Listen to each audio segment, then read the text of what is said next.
Hello, everybody. Welcome to the Cats and Bolts Hockey, number one in Florida. 3, 2, 1. Enjoy. Nice, man. I didn't mean to bring it that low, but that's good. It's a nice change. Welcome, everybody, to, as the man said, producer Ben Castro, Florida's favorite hockey podcast, winner of Florida's fastest growing podcast award. Thanks to Podcast Junkie Studios. It's Rod Pedersen, Sarina Taylor, and a very special episode. It's the trade deadline episode for the National Hockey League. Friday afternoon is the NHL trade deadline for 2025. And as we sit here today, Sarina, we've got deals involving the Panthers and the San Jose Sharks. As of Wednesday, when we tape this, I'll tell you what, the Seth Jones trade from the weekend already looks like old news. He's already played a game. It's like the whole thing just kind of disappeared. I honestly almost forgot until you mentioned it, but it was interesting to watch him the other night. The crowd definitely was very welcoming of him here, which I thought was great. And they had him on the penalty kill a lot, and I feel like he played a pretty good game. He played great, and I'll be honest, the reaction to the Seth Jones trade, we teased it last week that it was coming, and kudos to Elliot Friedman. He was on the bid. It happened. And Sarina didn't like the way that he left Chicago and him trashing the Blackhawks, nor did our good friend Rich Sutter. Typical. Half the audience agreed with Sarina. The other half wanted to burn her at the stake for your opinions. I don't think you care either way, though. I don't care, but I'm also used to it. Yes. But let's be honest. How could you agree with somebody popping off about their employer like that? Like, if you agree with that, you need to have your head examined. Mm-hmm. Whatever. Yeah, I know. But I just, like you say, and I said, it feels like so long ago now. But clearly Bill Zito isn't concerned. And he knew Seth Jones from Columbus. They were together with the Blue Jackets. He played 4 seasons, Seth Jones, with Sergei Bobrovsky. And I will be honest with you, if the guy wanted to make a favorable impression in his debut, Seth Jones coming over from Chicago on the weekend, he was good. He played 22 minutes for the Panthers in a 2-1 victory over Tampa Bay, which was a pretty good game, too, wasn't it? It was a great game. Yeah. I was kind of surprised at the way it was going because Tampa was really good in the first period. I thought they outplayed Florida and they just couldn't put the puck in the net. They were good, though. I feel like Tampa had their winning streak broken, but at the same time, they should be super happy with the way they're playing right now.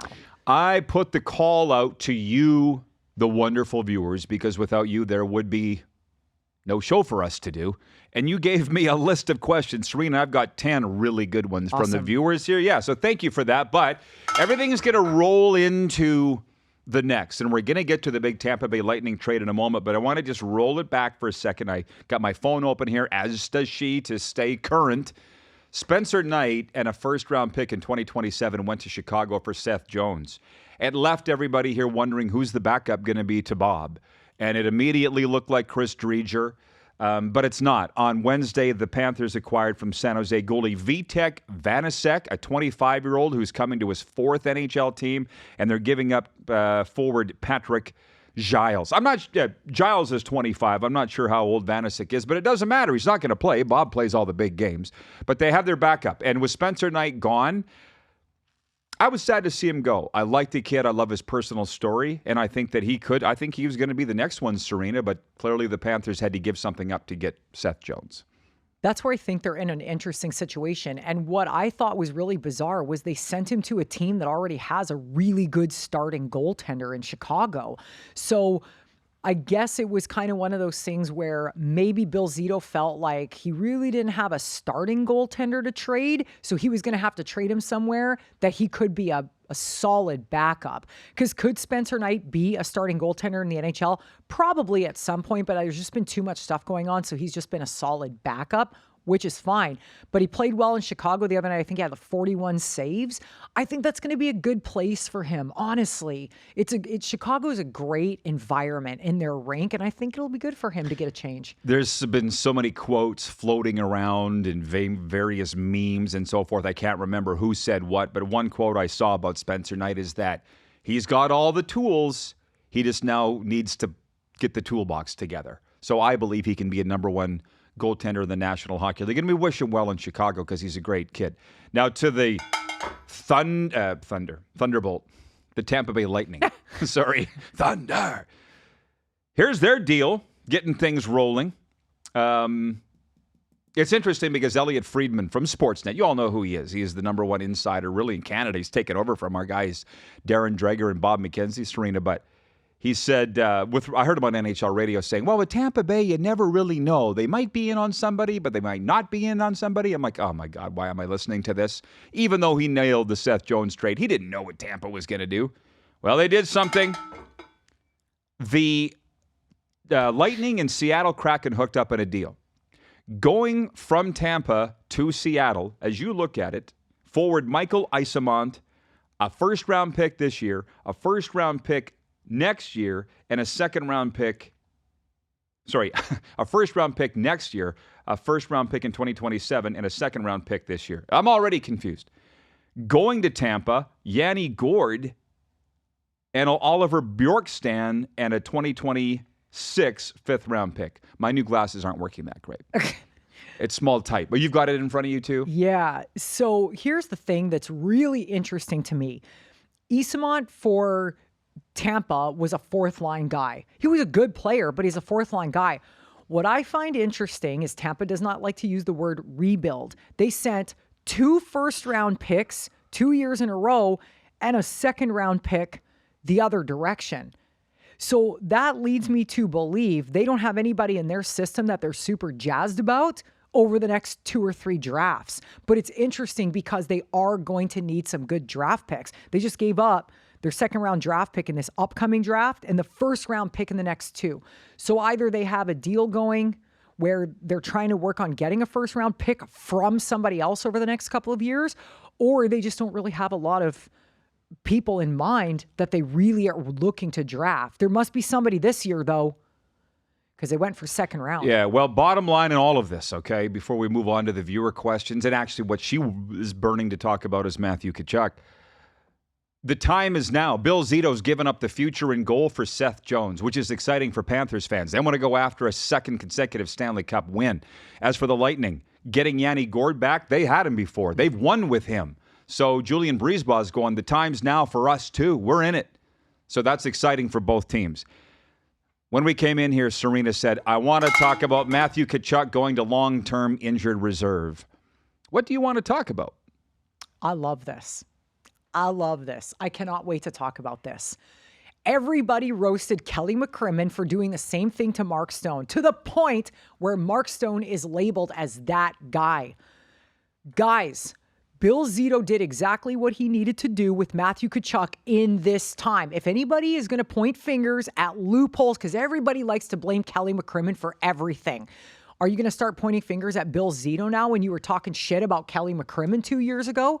The thing is this, if you have a guy that you don't know when he's going to come back, why wouldn't you put him on long-term injured reserve? Why wouldn't you free up $8.5 million of cap space? Sure, they probably know when Tkachuk is going to be back, but what if he's not back for the playoffs? So let's say he's not back for the playoffs. They don't know. If it's a muscular, it's really difficult to tell. So you're going to not play with $8.5 million. Of course, none of the fans watching this are going to argue because they're going to agree now that it's on their side. But it makes logical sense, guys. And that's the reason the NHL is never going to get rid of that loophole. Because if a guy was put on long-term injured reserve 2 months ago, and he comes back in the first round of the playoffs, why isn't he allowed to do that? Nope, you can't play the whole year because you are on long-term injured reserve at the trade deadline. It doesn't make sense. It's not fair. So I agree 1,000% that this is exactly what needs to happen. Why wouldn't you do it? And I hope people stop complaining about this and calling it a loophole. It's a legality. That's just phrasing. To me, that's semantics. I don't have a problem with it either. Like when Tampa did it, Kucherov was the guy. They put him on the long-term injured reserve. Look how much they got roasted for that. Sure, but the NHL's had years to change it, and they didn't. But you can't. You can't because let's say you have a guy that, okay, Evander Kane is a great example in Edmonton. Season-ending potential injury, whatever. They had no idea when he was going to come back. You have to put a guy like that on long-term injured reserve. So when the playoffs start in 2 months or whatever, a lot can happen in that time. So you're going to say, you can't say no because this person was on long-term injured reserve at the trade deadline 6 weeks before the playoffs that they're not allowed to come back and play. The only way they could potentially change is if they change the cap rule, right? But let's be honest, they're increasing the salary cap every year. So what's the difference anyway? Yeah. Then the conspiracy theorists are saying that Kucherov was healthy and stashed on the long-term injured reserve. Mark Stone was healthy and stashed. And now Matthew Tkachuk is actually healthy, could play, but has been stashed. I look at it as it's a major gamble to sit Matthew Tkachuk for 6 weeks. These teams are not sitting. The Mark Stone was the captain. Kucherov is the best player Tampa has. They're not sitting Right, these so if guys. they did, it would be a gamble. It's bullshit. Exactly. They're not going to sit these guys and go, well, everybody's vying for the best playoff spot that they can have. Like, you're not going to sit a guy like Tkachuk. We saw him walking. He ain't limping or nothing, but he's injured. I firmly believe that. Just because he's not walking on crutches, it doesn't mean he's not injured. Like, it's just so ridiculous. So hopefully the more general managers that do this, people just stop complaining about it. The fans, you mean? Yeah, like complaining about the GMs doing this, because far be it from me but I'm a realist. This is absolutely the right thing that the Panthers had to do. Yeah, plus nobody has a problem with it when it's their team. Well, of course. So to the fun viewer questions, and again, thank you for answering the call. G-Tron was the first to respond, and G-Tron had 2. Says, will the Seth Jones trade help or hurt long term? Ooh, is that a loaded question? He's under contract till 2029 at $9.5 million per season. He's 30 years of age. He's played over 800 games in the NHL. I don't know. He never stopped smiling from the moment he stepped on the ice for warm-up till the end of the game the other night. He's happy to be here. He's a tremendous hockey player. For as long as he's a Panther, I think it's a good thing. Do I think he's a $9.5 million guy? No. But, of course, he's going to be happy. He went from one of the bottom teams in the league to one of the top teams. And if you ever felt the wind chill in Chicago, you never want to go back. But do I think what's going to happen in the long term? I don't know. I don't know. He's not a franchise guy. I think he's proven that. I think that Columbus wanted him to be a franchise guy. He's just not. He doesn't have the character or whatever reason. He's just not a franchise guy. But I don't think it's going to hurt. I don't know. His attitude and everything, it's like I don't agree with it, but I don't think he's going to pop up I just don't think Bill Zito is the guy that would put up with it. And Bill Zito's reputation would state that. Seth Jones would never go into Vegas and talk shit like that to a Kelly McCrimmon. Barry Trotz came right out and was like, if any of you want to come up in here and talk shit, you're gone. Like, nobody would say that to Barry. No, nobody would say that on the Nashville Predators because they would get roasted. But all we've heard in Chicago is that there's just dysregulation from the top down. So I guess he just felt like he could and was like, I don't care anymore. The only word I got out of Chicago was, as long as he doesn't have to be a leader, he'll be great for Florida. And the Panthers have their leaders. We all know who they are. Here's a list of them right in front of me. The rat. The rubber rat. Not Martin E. Rat, but Aaron Ekblad and Barkey. And which reminds me, as we move on, G-Tron's second question was, should the Panthers try to keep both Aaron Ekblad and Sam Bennett? The word, obviously, Bennett's contract's up. You mentioned the cap is going up. There'll be more money to spend. From what I hear, Aaron Ekblad will be asked to take less money on his next contract. I love Ekblad. I know he had his struggles last year. This year, he's been, I think, really good. He's in the top D pair. He's running the power play. I think Ekblad wants to stay. If he wants to stay, he'll stay, but he'll have to stay for less money. And as far as Sam Bennett goes, he was on the Canadian winning team for the Four Nations face-off. He's a winner. There is only so much money to go around. The question, I think they want these guys to stay. That might end up being up to the players. I'm sure they'll get offers. I would suspect Sam Bennett's going to get way more offers than Aaron Ekblad. There's no question about it. Sam Bennett, in my opinion, locked and loaded himself right before the Four Nations Cup and at the Four Nations Cup, proving that he's going to be worth what he wants. I don't think Aaron Ekblad is going to be worth, like you said, they're asking him to take a little bit less money. Maybe he'll stay. Maybe he wants to stay here. I don't know. But can they afford to keep them both? It depends what they offer, depends what Bennett would stay for. But I guess it also depends if they want to stay. You know, like you said, it might be up to the players. I think everybody always just thinks like, well, why wouldn't they want to play here or anywhere, right? Yeah. Like, we could win a Stanley Cup. It's nice. And, there's always things that go on. Actually, somebody asked me the other night at the rink, he's like, I want your opinion. Why did Chris Pronger really leave Edmonton? And I was like, I haven't had this conversation with somebody in a hot minute. I'm like, why are you asking? He's like, well, I've heard a million things. That was like 20 years ago. But It's you just never know. That's a prime example of you just never know what's going on with somebody. A lot of times it's money too. Why did Brandon Montour want to leave? Why did Ryan Lomberg want to leave? I'm sure they didn't want to leave, but they got huge lucrative offers somewhere else. Now, So all of us would go if anybody the money would. was there. Yeah. Okay. Chris, next up, viewer question number 3 says, "What do you guys think of the Jesper Boquist extension? Very sneaky player." Chris says, "I like the Jesper Boquist extension in a lot of ways. Number one, I love how Bill Zito gets this stuff done and off the books ahead of time, so they're not panicking in the summer, for one. For two, Boquist, I love. Number 70, they obviously didn't care enough to keep his brother around, Adam, right? They put him on waivers, and he ended up with the Islanders. But Jesper, I've seen him play defense. I've seen him play forward. I love Swiss Army knife players, broadcasters, people that can do anything. That's Jesper Boquist. The guys seem to love him. It was a good move. I think so, especially if it fits in the cap. I mean, everything goes back to the cap. Obviously, that doesn't need to be stated, but I think why not keep a guy like that? They probably want to lock him in before the trade deadline just in case. Would they got a lot for him? Probably not, but if it ain't broke, don't fix it. Question 4. Danny Polino from Danny. the state champion Florida Furry hockey team. The under U14, I think. Yes. His question is, who gets the East Conference wild card spots? And don't worry, I looked that up for you, Sarina. You know who holds them now? Columbus and the New York Rangers. It changes every day. The bubble teams that aren't in the playoffs right now are Detroit, Ottawa, Montreal, Boston, New York Islanders, and Philadelphia. They're all within, at most, like 4 or 5 points. It's insane. It's the closest race in NHL history, by the way, at the trade deadline to have this many teams in contention. I will say I would like to see Columbus and Detroit. I picked Detroit to make the playoffs, so I'd like to be right. It would be nice.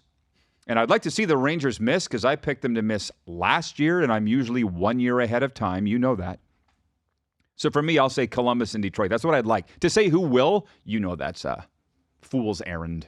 That's a tricky one. I feel like Detroit just has not been able to clinch what they've needed to over the last couple of years. There's been a lot of high hopes for Detroit the last 2 or 3 seasons, and to the point where even Stevie Y's probably worried about his job because it's just there's been that missing. And if they can let go of Stevie Y in Detroit, who knows what can happen. But I feel like there's just that missing piece with the Red Wings, same as the Rangers.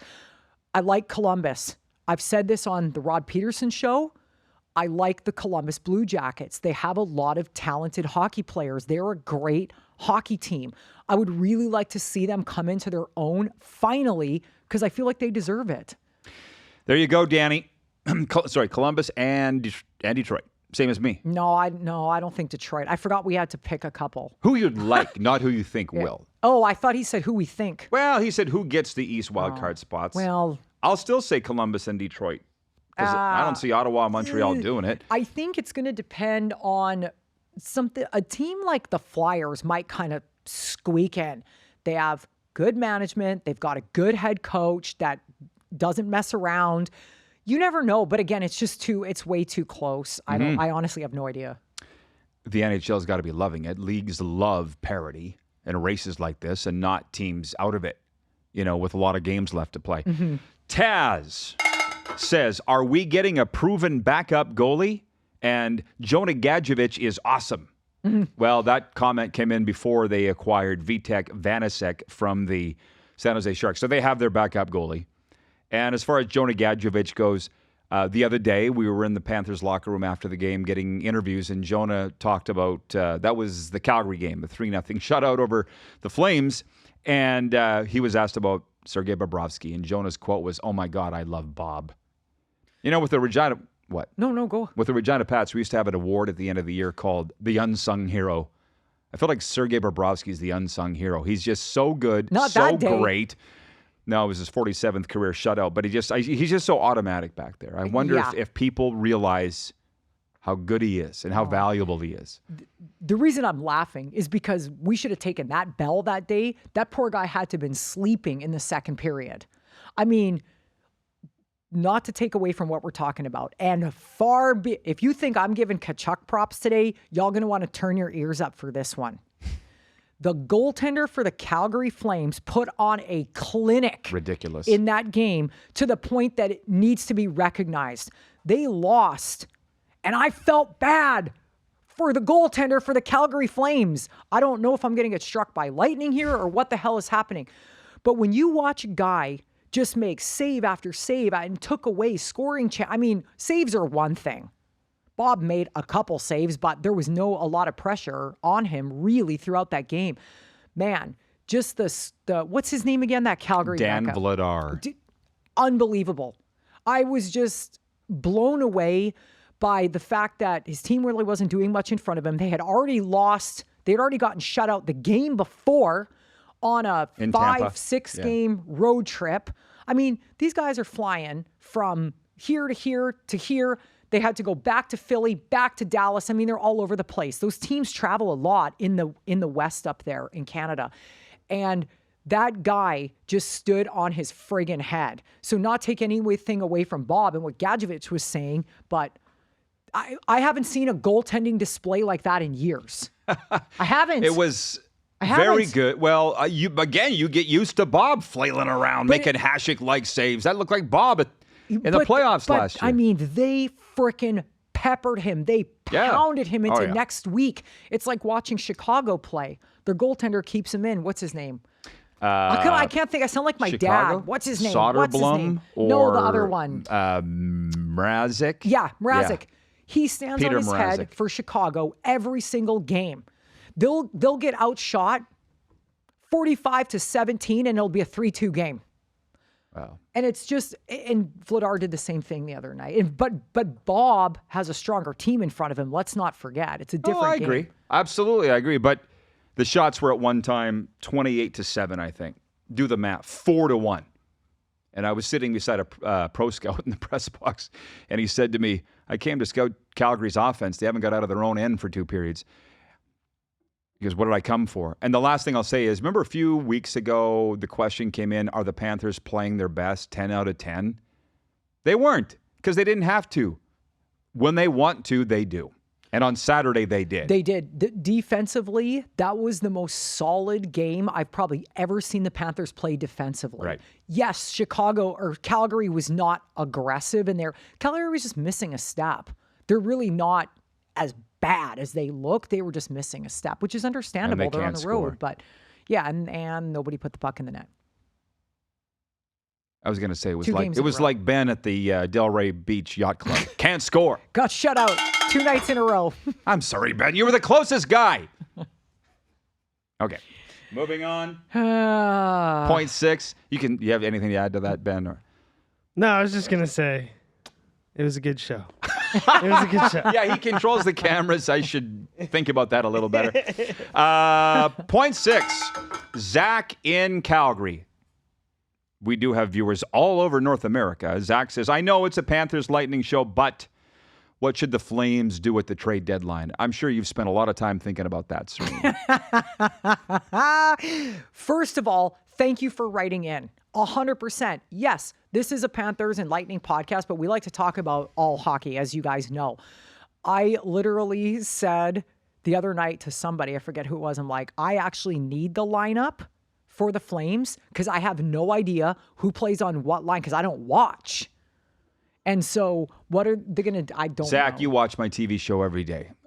So you know my thoughts on this. They're in year 1 of a rebuild. I picked them to be last place in the division this year, and they're in a playoff spot at the trade deadline. You're way, way ahead of schedule. Why would you fiddle with this? And if you're dumb enough to make a trade and give up some of the pieces of what got you here, because we were talking to the Flames people, Sarina, as you know, the culture's changing. It's upbeat. Why would you touch a thing with that team? Agreed.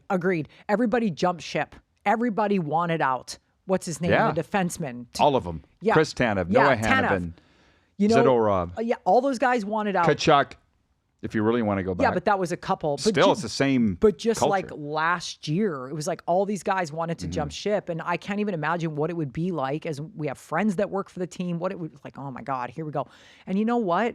Like I said to our friend the other day who works for them, I was like, you can't be upset with it. He's like, no. Yeah, they're like, happy. I mean, what are you going to do? You just got to keep going. So don't make any trades. That's how we look at it, Zach. And thanks for watching in Calgary. Ben Cobbs. Oh, Benny. Benny writes in, says, hey, how are you guys doing? I think fine. Ben should just come in here and hang out with us while He we wants record. to. Be He careful should. what you ask for. Okay. He says, can Sarina come watch the adaptive team soon? Yes. Yes. Okay. Doesn't Peter O'Rell coach, or is he? Yes, he's it's involved Fridays in at that program? 5:45. I've already been there, but as Ben's dad, David, says, Ben gets all the chicks. I guess you're in that group. The women love Ben. That little shit. That's all he was trying to do. Get a Butter bunch you of up. girls in Yeah. the stands cheering for Benny Cobbs. I'm just teasing you, Benny. I guess I'm not good enough to come down to adaptive hockey. Hey, why would he want some dude cheering for him in the stands? Hey, I have All of a nothing sudden, to say to everybody that. like from the Danny Polinos are like, "Hey, can you come watch my game? Let's get a bunch of chicks there." Oh, damn. Got it. From Bure 1096, who is also known as Nick Fairbanks, and he's been on this show in the past. He says, how much fun would it be to have another Bolts Cats series? Ooh, especially this year. I'll say this. I like what I saw out of Tampa the other night, to the point that if that happened, I think it would be a closer series than it was last year. Florida's playing great, but man, Tampa the other night, whew, and I feel like Vasilevsky was average the other night. If that fool stands on his head, you're going to have a series. I continue to enjoy the back and forth with the viewers. I'll remind you as well, by the way, she doesn't even log into our Cats and Bolts account. She doesn't even have the password for it, so you're not going to get at it. You're not going to get at her. But the comments have been largely very positive with everything that we do. And this came up after Monday's game. People are like, this would be a 6 or 7 game series if Tampa and Florida played. Gnarly. Now, having said that, I think we'd have to pick Florida. And let's be honest, for years, Tampa was big brother. We know that. You know that. But the other night with the Panthers winning 2-1, doesn't get closer than that. It was the two best goalies in the world, my opinion, Bobrovsky and Vasilevsky. It was tight, but the Panthers would win a series, I think. But if it gets to 6 or 7, you never know. I'll tell you, like I said the other night, I watched the thing with the Lightning. They have legitimate skill. In the first, maybe half of the game, the first period for sure, I felt like Barkov was the only Panther that was actually really doing anything. Barkov had a great friggin' game. And Tampa, though, they were unbelievable. There was a lot of interesting calls, I felt, on both sides of the ice, some cheap calls, chintzy shit. And I'm like, this really isn't fair. But Barkov on that penalty kill was outstanding. It doesn't matter. Like Florida or Tampa's got a great power play. Again, a lot of skill. You can't match the skill of Kucherov and Braden Point. Florida just doesn't have guys like that. They don't. Those guys are unbelievable. But Barkov, the impression he makes is on a different level. It's just, who knows? I don't know. Yeah. At some point, Tampa's going to end up like Pittsburgh, in my opinion. They're going to hold on to these guys too long. Every team does. Right? Well, but they're not there yet. I'm just saying, Pittsburgh's not in a playoff spot. They won their 3 Stanley Cups with Crosby and Malkin and the gang and Fleury. But they're still hanging on to those guys, except for Fleury, who they lost in the expansion draft. I don't think you're going to see them get rid of Hedman Hagel's still young, and these guys. I don't think they're going to drop off the cliff as much as Pittsburgh, but they're never going to go into a rebuild, is my point. They're always going to try and retool and hang on. Yeah. And I think I would too if I was in their shoes. The one thing that I admire about Pittsburgh is that they didn't sell the farm. They're loyal to their guys like the Malkins, the Letangs, the Crosbys, all those guys, whatever. They never let them go. You know, we've seen a lot of, and I'm not saying that that's the right way. I'm not saying it's the wrong way. I don't know, because we've seen this happen with a lot of different teams where it works better for some teams and it doesn't. But I admire the teams that stick with their guys no matter what. Those are the guys that took you to 3 Stanley Cups, same as in Tampa. Since we're sitting here talking about Tampa for a second, I'm not sure you addressed John Cooper after they talked about it on the show after Canada won the 4 Nations. Maybe you did, but let's talk about it again. Best coach on the planet. And I love Paul Maurice. He's great too. But John Cooper is next level. We did talk about it. I think you posted a clip about it. But just the way John Cooper... Number one, there couldn't have been anybody in the world that had more pressure on their shoulders when it came to a sporting event than John Cooper did in that 2 weeks. Nobody was under that amount of pressure. And just like how calm and cool and collected he was, and watching his sheer exuberance when McDavid scored, I've never seen a coach react like that. I mean, he was like, and it's different because when you win and it's not in overtime, you know you're going to win in like the last 10, 20 seconds, whatever. But man, he was just going through the roof. And he was quiet though. He was quiet throughout the tournament. You didn't see, and obviously we follow a lot of the Canadian media outlets, and that's all they talk about up there is hockey all the time. So when there's no NHL for 2 weeks, that's the only thing they were talking about. There wasn't really a lot of John Cooper said this and John Cooper said that. Everybody just let him go and do his thing, which shocks me. Because they were all so nervous. Yeah, even the media. But you talk about Paul Maurice. That guy, this is the thing. You look at John Cooper, Paul Maurice, cool as a cucumber. And it filters down. If you're wound up like Tortorella all the time, there's that tension.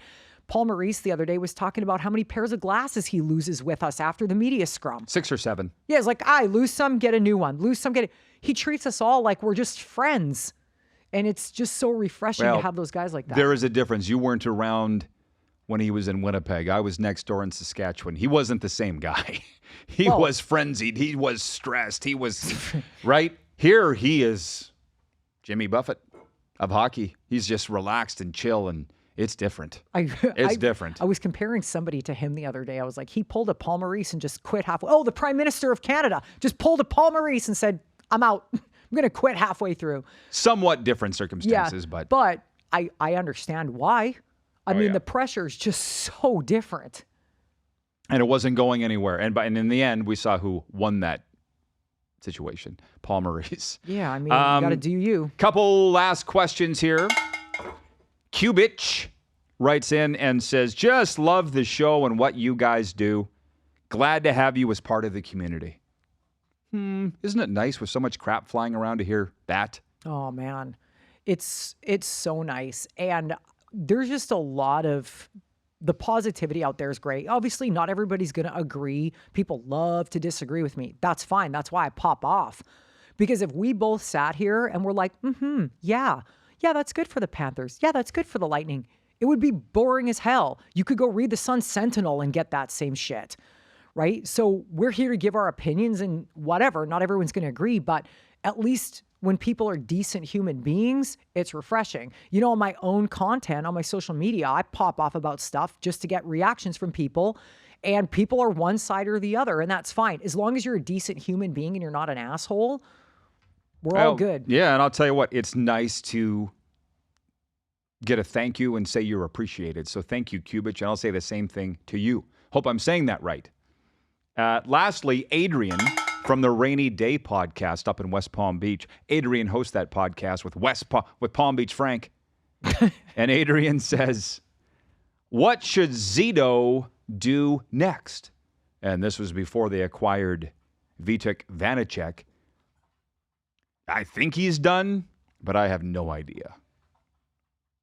What should he do? I don't really think there's anything he can do. Listen, he's got an idea of whether or not he's going to sign Ekblad and Sam Bennett. He's got an idea of what he wants to do. So his decisions in the next couple of days are probably going to be reflective of what his ultimate decision is with those guys down the road. So it's really hard to say. The Panthers aren't missing anything up front. I think getting Seth Jones, are not missing anything in the back. I mean, everybody could have better defensemen, but that's just part of the way the NHL is right now. And obviously their goaltending is not going to go anywhere. So I would leave it be. I think picking up guys like Greer's been, in my opinion, Greer was the missing piece that the Panthers were missing. He's rough, he's edgy, and he'll drop the mitts. And that's what every team needs, is a guy like him. And they just picked him up this year, so I think they're in a good spot. And clearly Tampa Bay is too. Wouldn't it be something if they both teams went on I guess they can't both go on a run because they're lined up against each other in round one right now. I hope that doesn't happen. I hate when they play each other. But we'll see what happens. I think that's covered it all. You good? Think so. Okay. I would personally really like to see that for hockey entertainment purposes, because I firmly believe that the first round of the playoffs is the best round. It's always the best round. It's always got My favorite is when Vancouver and Calgary play each other because I hate both teams and one of them's going to lose and they pound the crap out of each other. It's awesome. So if we saw Tampa and Florida, I think we would get a lot of really good hockey. Even last year, the one game that Tampa won, they were really good. I don't think that series really indicated it was as lopsided as it was, but... When I came here 4 years ago, these teams didn't hate each other, but I can tell you they do now. They do. Lomberg even said it. You know, he said he effing hates these guys. You think he was acting when he said that? Well, that's Lomberg. Lomberg is gonna Lomberg. Yeah. He's gonna say what he's gonna say, and sure, he hates the Lightning, but like... I don't think they like each other, though. No, but I feel like... I don't really... If you had to say, who would you say is the Panthers' biggest rival? Because I'm not sure I could just pull that out. Boston.